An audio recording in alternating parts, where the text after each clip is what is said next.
Hello everyone, before we start the video, here's a quick reminder that you can join my Discord server. We are building a nice Dota 2 community, so be part of it. Also, if you haven't subscribed yet, you can click the subscribe button, and now let's get started with the video. So, today's video will be about mid lane. I switched now from POS 1 to POS 4, now towards mid lane. I got a bit tired of playing the same carry heroes over and over again at the moment. And same with playing POS 4. I mean, there's more variety in POS 4, but in the end, my blood is a core player, so I kinda get like addicted to hitting creeps, I would say.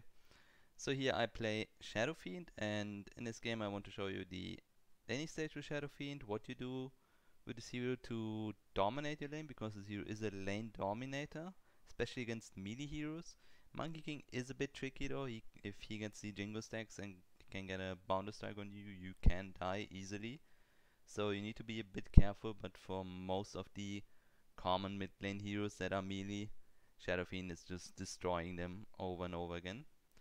So for your level 1, before you start with level 1, for your item build, I go heavy mango with 2 branches, 2 shed tangos. Got a ward earlier, placed it here if anyone wonders. Like on Radiant, it's pretty easy to place the ward. You can stay in the trees here and place it from the trees.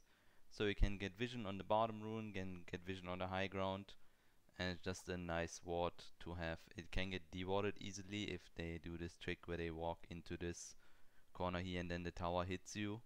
So they see, okay, they have vision there. But most of the times it's a pretty useful ward to have. And now for your level 1, actually, what you want to do is you want to scale Shadow Raises.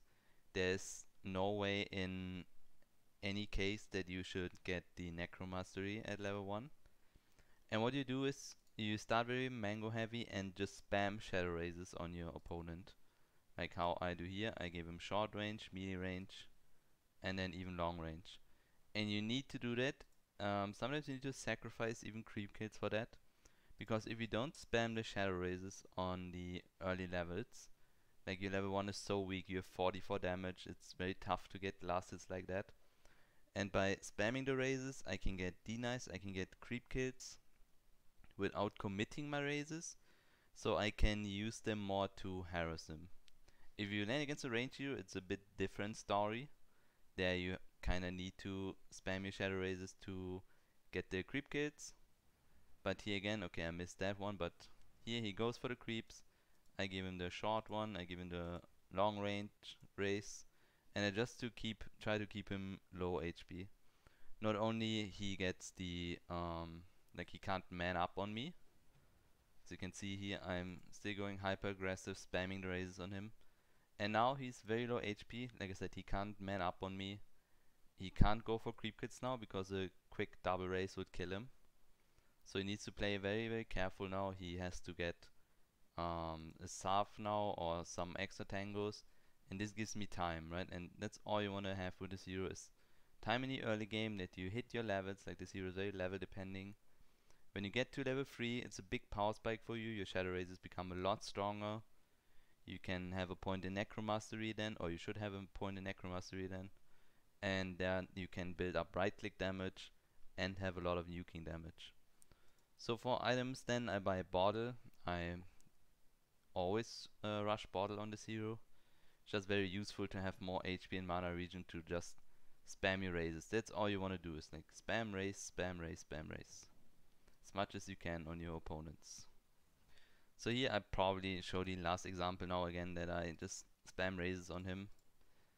I think everyone gets the point now. If I wouldn't have fucked up that melee race here, I would have killed him. But yeah, it is what it is. And now again he's like very low. He needs to get more regen again, and I can freely get creep kills. I'm getting to the point where I have a lot of right click damage already. I am at 76 at the moment, so that's pretty good. He has 72 plus a Quelling Blade, so he's around the same. He's a bit higher right now when he is getting his creep kills. But for like denying his creeps, I can definitely contest him easily. I can right click him a lot, and I just have a much easier time now due to the fact that I just bullied him in the level 1 and level 2 point so much that he had to play very passively. He couldn't build up his lead. I could survive my weak point of the laning stage, and now I just get stronger with every level I get.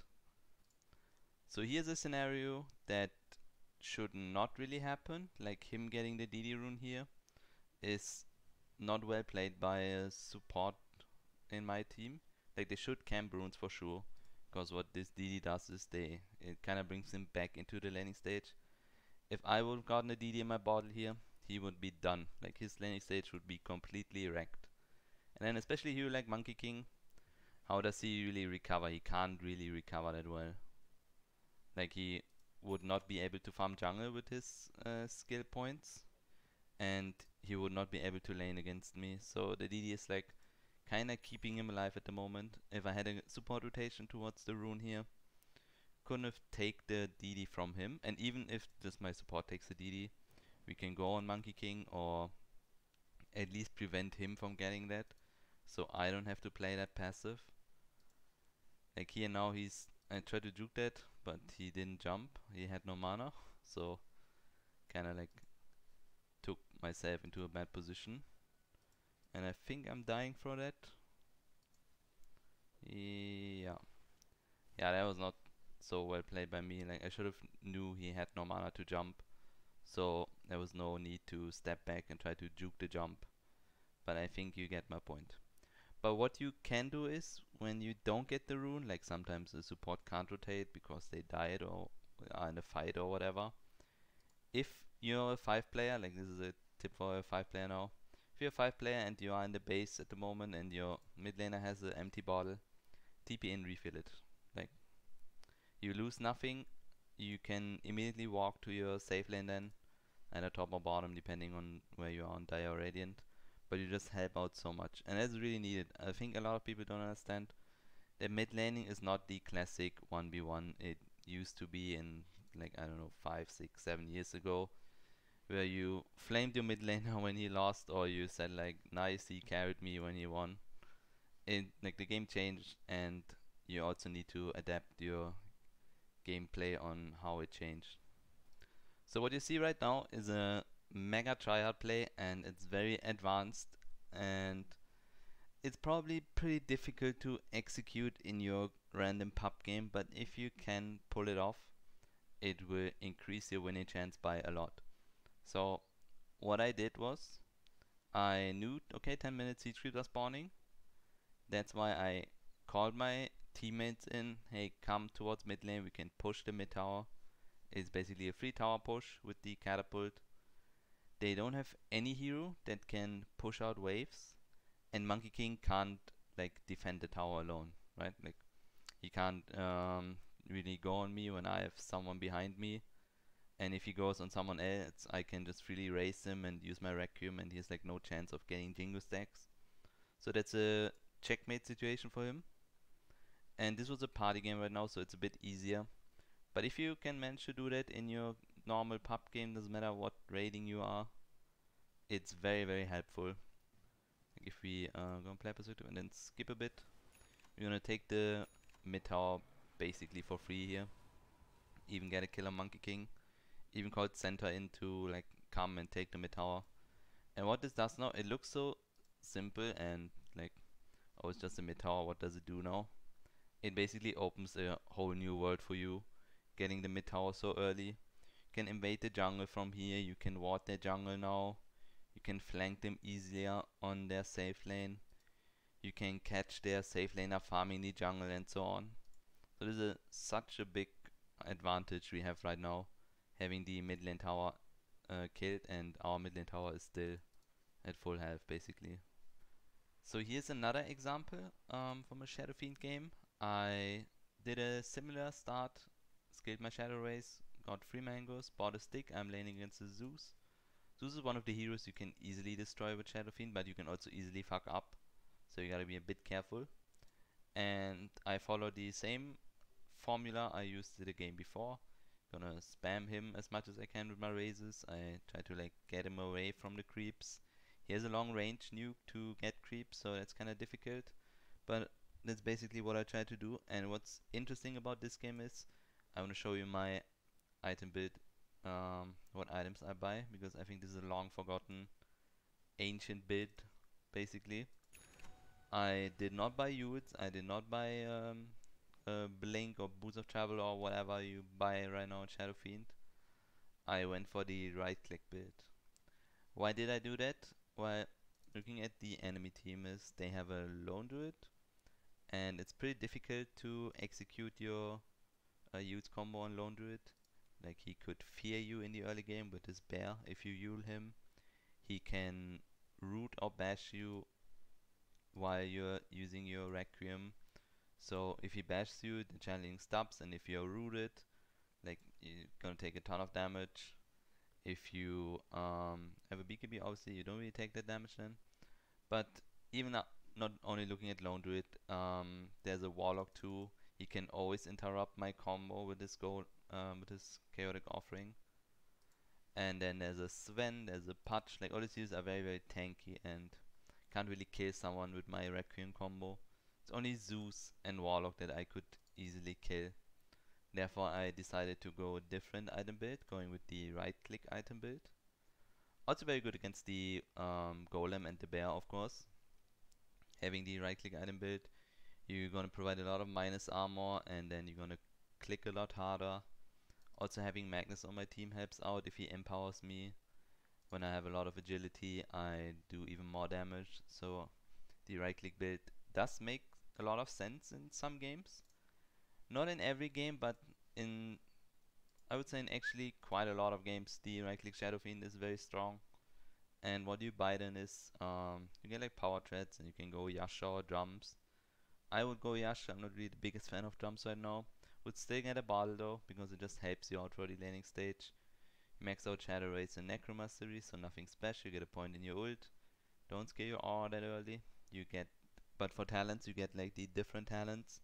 You're gonna take attack speed and then movement speed, or the presence aura effects building. That's a bit like a tough decision. I often go for the movement speed. I don't really think the presence aura effects building is that good.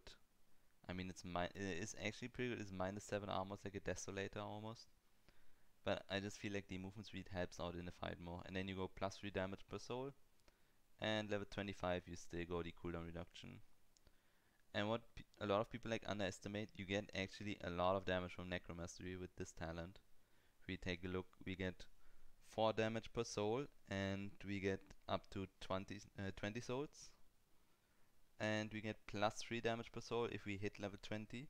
So we get plus 140 right click damage just from our Necromastery.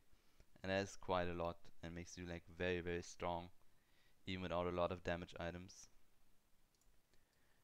And if you just skip through the game a bit and take a look what items I buy, it's nothing too crazy. Like, I went a Yasha, then I go a Dragonlance, into a Hurricane Pike later on. I'm not sure if I finished the Pike here in this game, but I would have bought a Hurricane Pike just to have better positioning, to get myself away from Sven, like to kite him a bit. Also, forgot to mention is that if I go the right click build, I can go as Skadi, and Skadi is obviously very strong against a hero like Sven. Can just kite him easier. So I skipped through the game and there was nothing too crazy happening. I mean, the game is kinda stompy, so team fights are pretty straightforward. I just run to the first target I can get on and right click him a lot. I didn't have to worry about too much in this game since we were stomping so much. That's also why I didn't buy a BKB. Usually I would have definitely needed a BKB in this game against the Zeus, like BKB Satanic and all of this. But since we're stomping so much, I could just rush a Skadi, be very tanky with my Skadi, hand Dragonlance, Yasha, was going for Manta next. Didn't buy Hurricane Pike because the game was so stompy, so it was not that needed to have a 4-star for me or anyone. But yeah, in a normal game I would have also bought the Hurricane Pike there if the game would have gone longer. But like I said, this game ended very quickly. So I think I stopped the video now, and I hope you guys enjoy and could see some different gameplay. I want to do more mid gameplay in the future now, since it's a new role, I guess, for the channel here. I used to play mid a lot, so I think I'm kind of decent at it. By the way, what I forgot to mention is if you the tower push I did here on the game before, the 10-minute seed creep tower push. If you're learning a new concept like this and you're not really aware of that, try to play a hero where you have like we're very comfortable with, so you're not too focused on casting your spells correctly or like playing your own hero in a correct way. If you're trying to make those calls, like you should start with a hero that you're very comfortable on to like get a good feeling for the current situation and the current play you're doing with pushing the mid lane tower. And if you think, okay, I understand well now at 10 minutes I can call in supports, I can call in my offlane, maybe we can take the mid tower, then you can try it on heroes that you are less comfortable with. But yeah, that's it then for the video. I hope you guys enjoyed, and whenever you watch it, have a good day, have a good night, and I hope I see you guys in the next video too. Goodbye, goodbye.